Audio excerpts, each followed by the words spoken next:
Hello. Good morning mga idol. Nandito na naman kami, home service.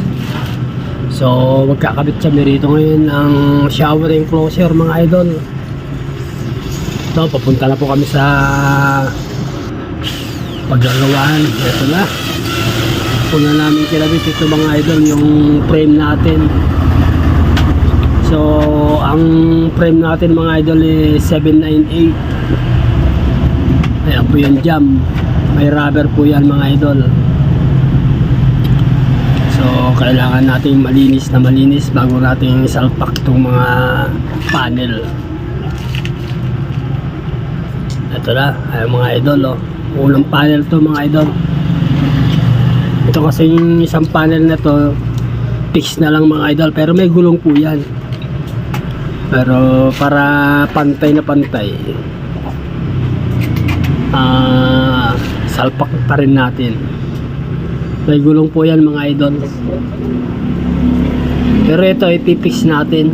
Lalagyan natin ng rivets para pag maglinis sila pwedeng tanggalin o kaya tornilyo.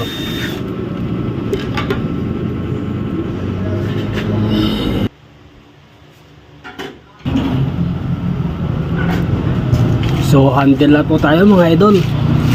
Naisalpak na natin itong pangalawa. Lagyan natin ng Samsung handle. Ayaw nila ng plus lock handle lang, para bukas sara, ganun lang po gusto nila may-ari. So konting-konti na lang ito mga idol. Silat na lang.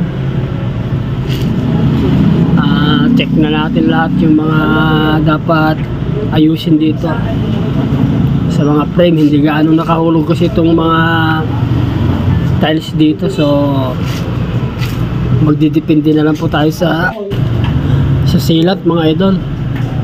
So yung mga awang dyan kailangan nating takpan. So ayan, okay na idol. Pacheck na natin sa may-ari kung ano pa ang kulang dito.